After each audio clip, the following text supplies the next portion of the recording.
Hungry Hands is a little known story that comes from Switzerland.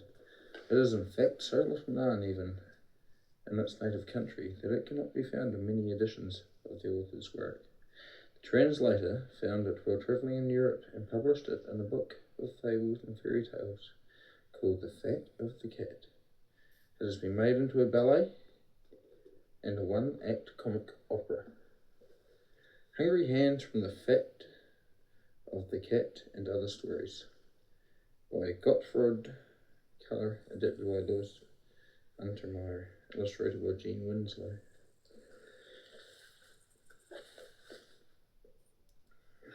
Close to Selweiler, there lived an apothecary who could always be found hard at work, early and late. He busied himself with pills and powders and potions and drugs and ointments and salves. He mixed medicines, distilled extracts, registered letters, and never gave himself a moment's leisure. He never invited company to his house, never accepted any invitation, refused to go to places of amusement. Year in, year out, he never set foot in tavern, and he abused anybody who, after his day's work, sat down to a glass of country wine. His beloved better half attended to the house. She kept no maid, did everything herself, scoured and scrubbed, baking and broiling, mending and knitting. She attended to every detail. Like her husband, she stayed at home, never went to pay visits or attend the dances of Selweiler. The only time she left the house was on Sunday, when, with her husband, she walked stiffly to church. Clever though they were in many ways, they had one fault which everyone noticed at once, and which you have already guessed, their stinginess. They were, so ran the gossip, the stingiest couple in Switzerland, but they were not miserly with themselves. Far from it. They enjoyed the best of food. The most dedicated dishes came to their table every day. The finest wines trickled down their throats every evening. The most expensive tobacco was crammed into the apothecary's pipe after every meal. But when it came to sharing anything with someone else, they would not part with the tiniest morsel. She cooked the richest meats and refused to give the ragged beggars an old crust of bread. He finished a whole bottle of rare claret every night, and wouldn't move from his chair to oblige thirsty travellers with a glass of water. When I tell you that they did not keep a maid, do not think that they did their own work because they believed in hard work for its own sake. No, the reason is much simpler. They kept no maid because no maid would stay with them, and no maid would stay with them because she never got enough to eat.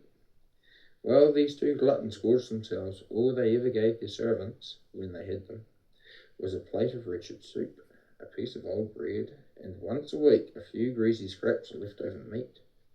Because of this kind of treatment, the apothecary's staff of assistants had been reduced to one apprentice, a lean and starved-looking boy who had twice run away from his master, but who was bound by contract to serve 4 years, and who had been brought back each time. He was 6 feet high, for the only way he could grow was up. The poor youngster was made to do the work of half a dozen able-bodied men. He was continually being called from the laboratory to the kitchen, from the kitchen to the storeroom, from the attic to the cellar, and back again, all in a few minutes.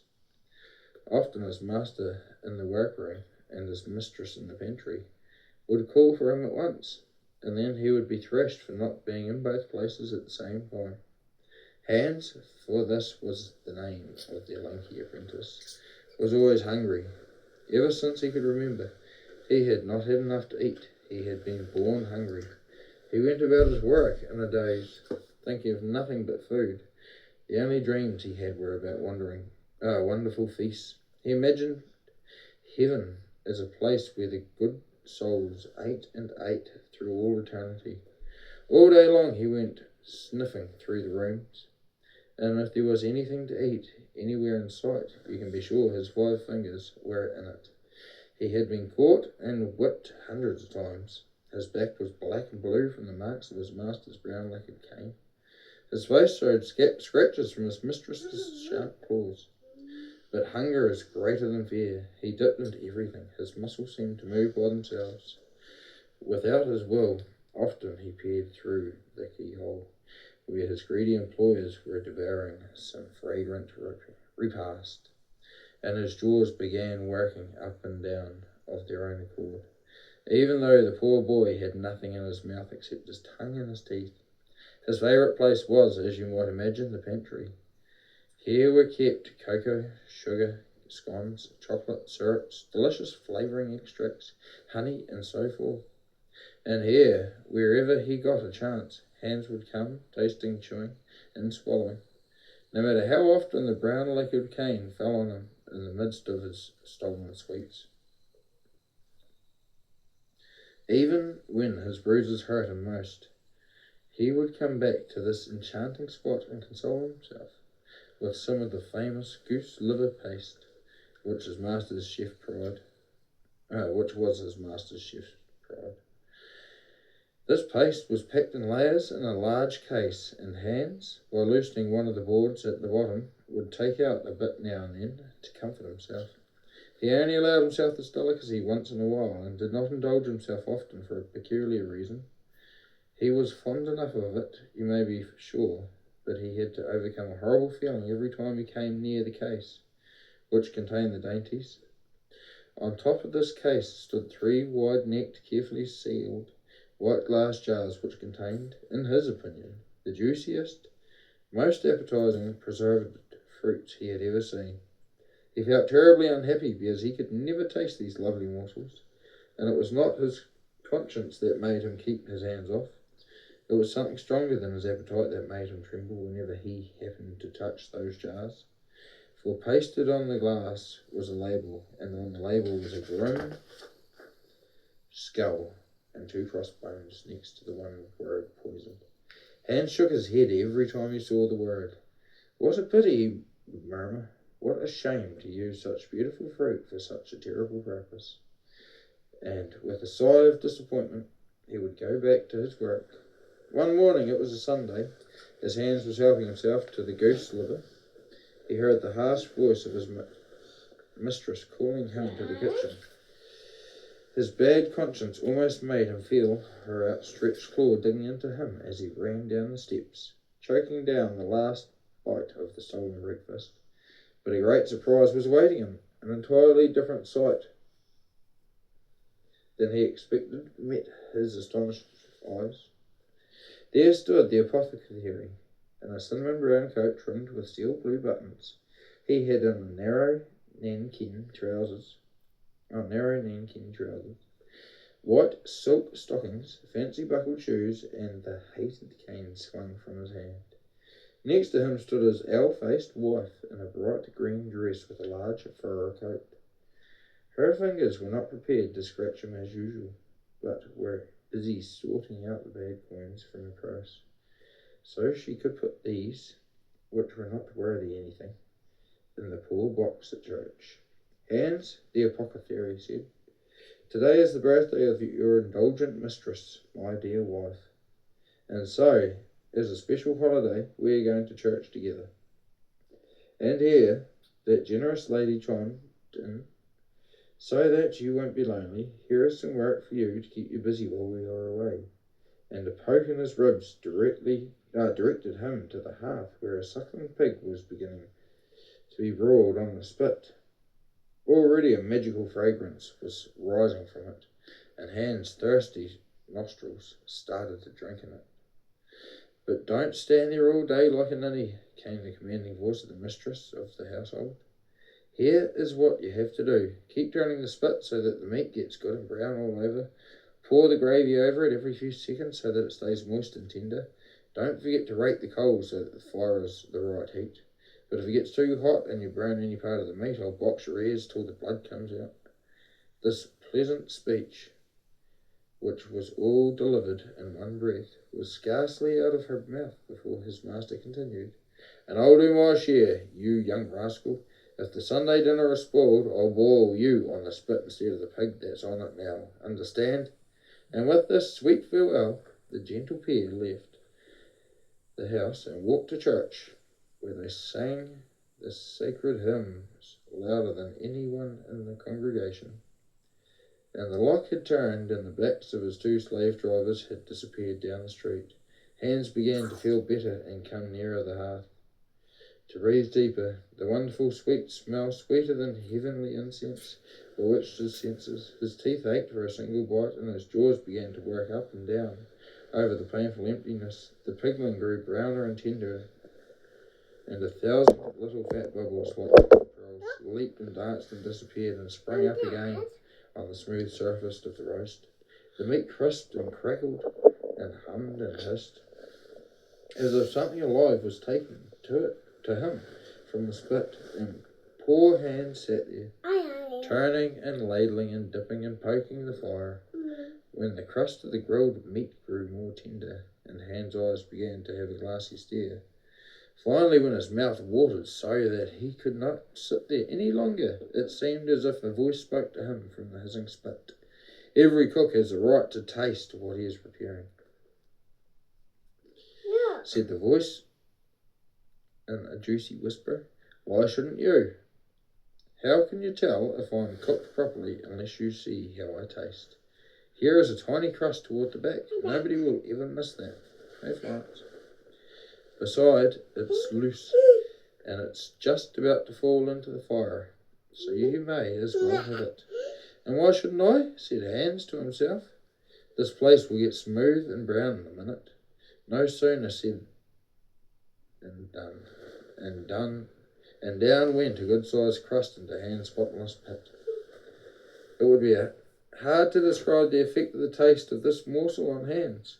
He sat there licking his lips, his eyes sparkling, while a tiny trickle of fat crept out of the corner of his mouth. Whoever says A must B and C, runs an old saying. So with Hans almost beside himself with the taste of that first great scrap, he heard the tempting voice again. Come. It seemed to say in rich, fat tones, enjoy yourself, you poor fellow.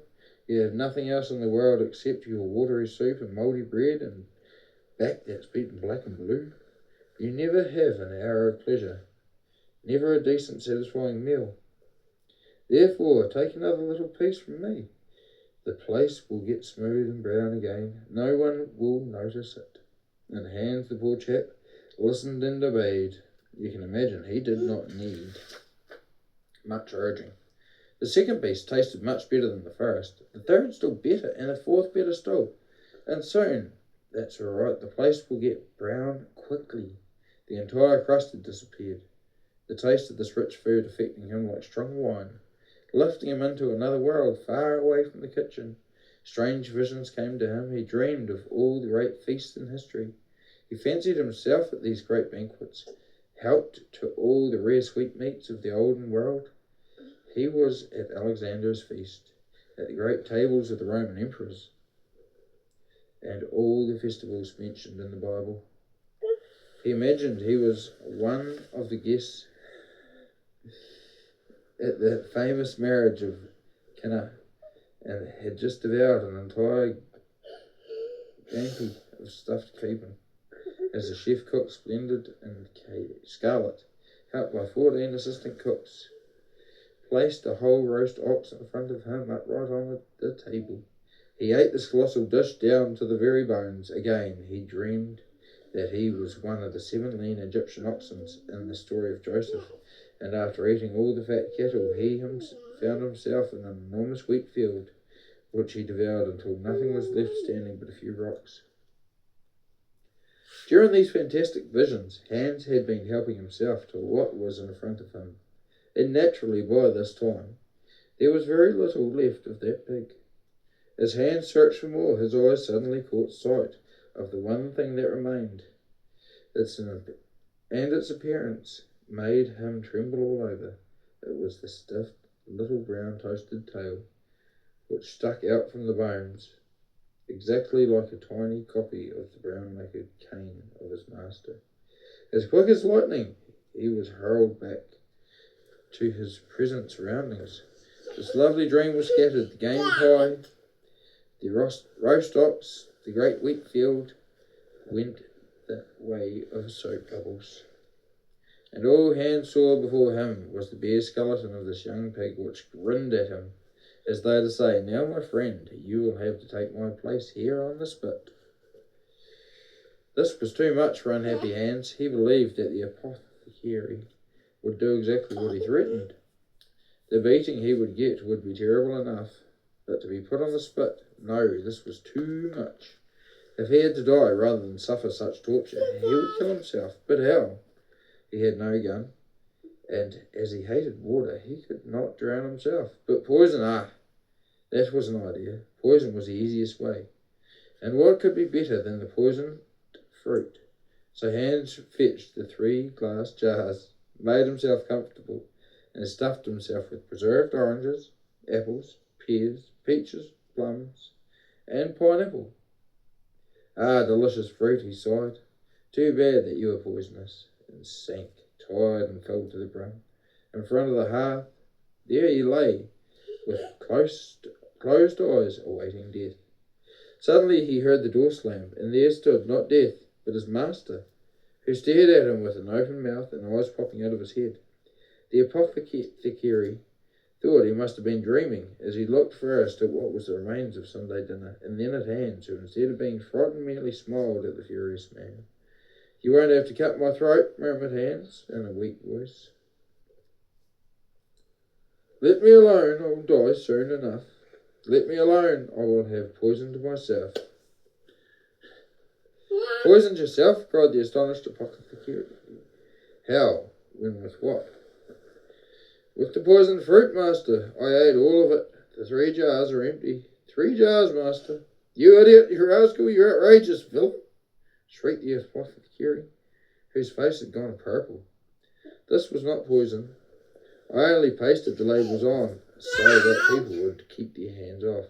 Those 3 jars contained my most delicate desserts. I was keeping them for some great occasion."